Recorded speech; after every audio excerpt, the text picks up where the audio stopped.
Hello दोस्तों, राधे राधे, जय श्री कृष्णा, हर हर महादेव। आप सबका हमारे भक्ति चैनल में बहुत बहुत स्वागत है।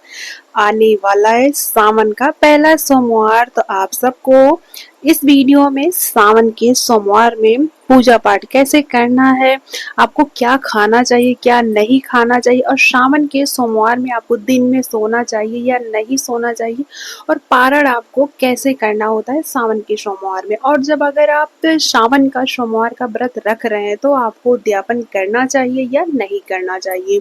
तो इन सब के सवालों के जवाब इस वीडियो में आपको मिलने वाले हैं, और आप लोग वीडियो को अंत तक जरूर से जरूर देखिएगा, क्योंकि ये वीडियो आप सबकी जानकारी के लिए बहुत ही अच्छी वीडियो है।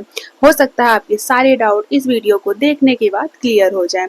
तो चलिए शुरू करते हैं। आप सबको मेरी तरफ से आने वाले सावन के पहले सोमवार की अनंत और अनंत शुभकामनाएं।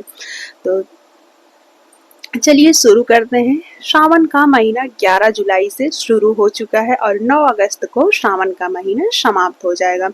इस बार श्रावण के महीने में 4 सोमवार मिल रहे हैं। तो 4 सोमवार में पहला सोमवार का जो व्रत है वो 14 जुलाई को रखा जाएगा। तो श्रावण के सोमवार में आपको क्या क्या करना चाहिए, तो सबसे पहले आपको घर की साफ सफाई बहुत अच्छे से कर लेना है। अगर घर की साफ सफाई, पूरे घर की साफ सफाई नहीं कर सकते हैं, तो आपको जहाँ पर हमारे शिव जी यानी आपके पूजा स्थल जहाँ पे मंदिर है, आपको मंदिर को तो बहुत अच्छे से साफ सफाई कर लेना है, क्योंकि ये महीना आपके लिए बहुत ही खास होने वाला है। ये महीना हमारे शिव जी के को समर्पित होता है। शिव जी के शाह परिवार, गणेश भगवान और माता पार्वती की विशेष रूप से पूजा अर्चना करने से हमारे शिव जी अत्यंत प्रसन्न होते हैं। तो आपको हमारे मंदिर में विशेष साफ सफाई का ध्यान रखना होगा। और पूरे श्रावण आपको भोलेनाथ, माता पार्वती की विशेष पूजा अर्चना करने से हमारे भोलेनाथ शीघ्र ही प्रसन्न हो जाते हैं और अपने भक्तों की सभी मनोकामनाओं को शीघ्र ही पूर्ण करते हैं। तो चलिए शुरू करते हैं। और इस दिन आपको क्या करना है, सोमवार को अगर आप महिलाएं, जो सुहागिन महिलाएं हैं जो सावन के सोमवार का व्रत रखती हैं, तो उन्हें क्या करना है, उन्हें इस दिन बहुत अच्छे से तैयार होना है। अब हो सकता है कि आपको सुबह मंदिर भी जाना होता है, पूजा पाठ भी करना होता है, बच्चों को टिफिन भी देना होता है, तो आप ज़्यादा सज धज नहीं सकती, लेकिन आप बिंदी और सिंदूर जरूर से लगा लीजिए। महावर भी आप दिन में लगा लीजिए। सुबह टाइम नहीं मिलता है तो दिन में आपको महावर जरूर लगा लेना है। इस चीज़ का आपको खास ध्यान रखना है, क्योंकि सुहागिन महिलाएं जब मंदिर में जाए तो सज धज के जाए। अगर ज़्यादा नहीं तैयार हो सकती हैं तो बिंदी और सिंदूर अवश्य लगा कर जाए। और नई नई ग्रीन ग्रीन साड़ी और ग्रीन ग्रीन चूड़ियों में क्या बात है, लाजवाब लगेंगी हमारी माताएं बहनें। तो वो खासकर इन चीज़ों का ध्यान रखें कि ग्रीन साड़ी, व्रत के दिन ग्रीन चूड़ी और पूरे सावन के महीने पहने तो बहुत ही शुभ होगा। शाम को सब सामग्री रख लीजिए। सुबह आपको लेट हो जाता है तो आप शाम को ही सब सामग्री जैसे बेलपत्र, धतूरा जो भी है तोड़ कर रख लीजिए। सुबह आप जल्दी उठने का प्रयास करिए। आप जितना जल्दी उठेंगी उतना जल्दी आपके लिए अच्छा होगा। मंदिर भी जा लेंगे और टिफिन भी बच्चों के लिए तैयार कर लेंगे, और घर में भी आपका काम जल्दी से हो जाएगा और पूजा पाठ भी अच्छे से हो जाएगा। तो इन चीज़ का आपको ध्यान रखना है। और माता पार्वती को अगर आप सिंदूर लगा रहे हैं तो सबसे पहले माता पार्वती को सिंदूर समर्पित कर दीजिए, लगा दीजिए। उसके बाद आप खुद वही अपने मांग में लगा लीजिए। इससे आपका सुहाग अमर होता है। और सावन का महीना आ गया है तो आप सावन के समय हरी हरी चूड़ियाँ गौरी माता को पहले समर्पित कर दीजिए। उसके बाद आप वही चूड़ी प्रसाद के रूप में खुद पहन लीजिए। अब बात आती है कि सुबह आपको लेट नहीं उठना है, आपको जल्दी से जल्दी उठने का प्रयास करना है। इस दिन आप अपने बड़े को प्रणाम करिए, पैर छूइए, और अपने पति को भी उस दिन पैर छूइए। पति के लिए भी बेसिकली ये व्रत पति के लिए ही रखा जाता है।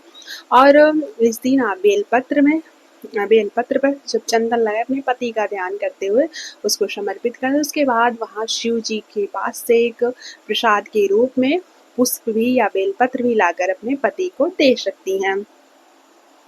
घर की पूजा पहले करें ये भी बात आती है कि हम पहले घर की पूजा करना चाहिए या फिर मंदिर की पूजा करना चाहिए। तो फ्रेंड्स, घर की पूजा, अगर आपके पास टाइम है तो आप घर की पूजा कर लीजिए, उसके बाद मंदिर चले जाइए।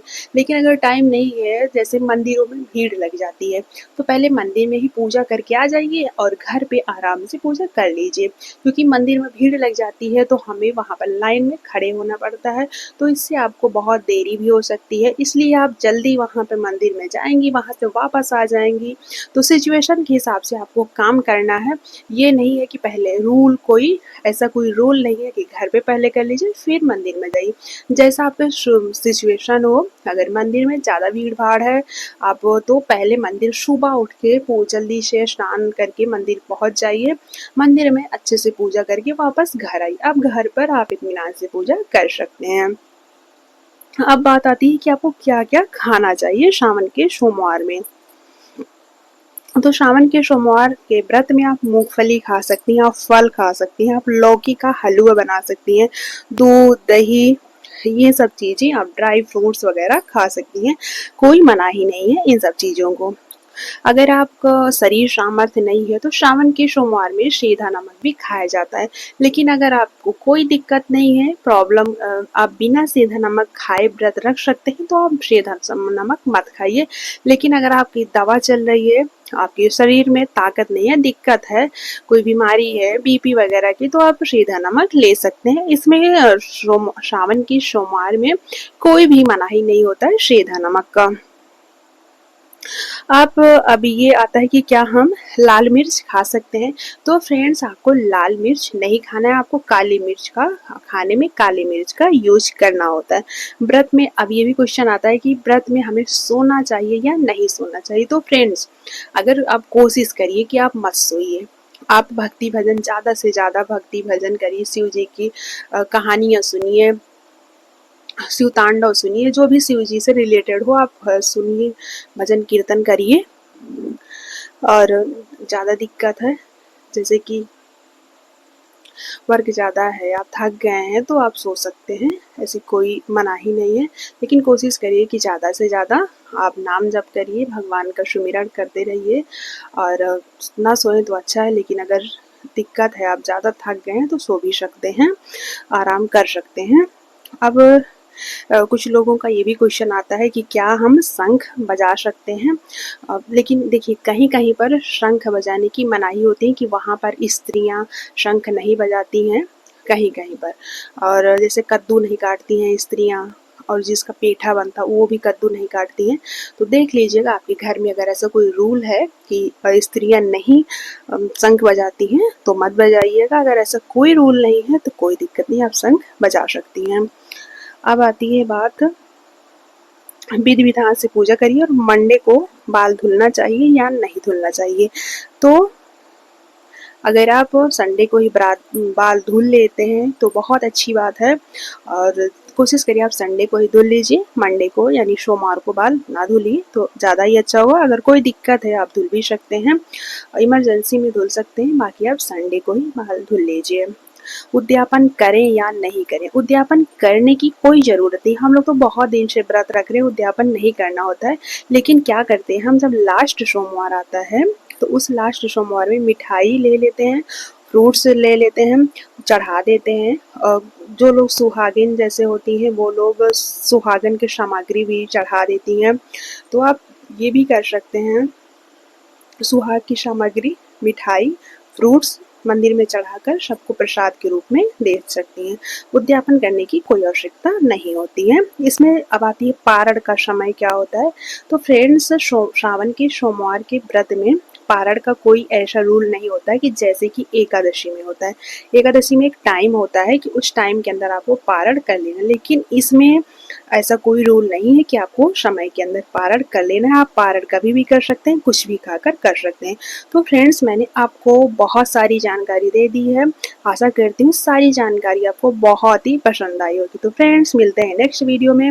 आप सबको मेरी तरफ से हर हर महादेव। ओम नमः शिवाय, ओम नमः शिवाय, हर हर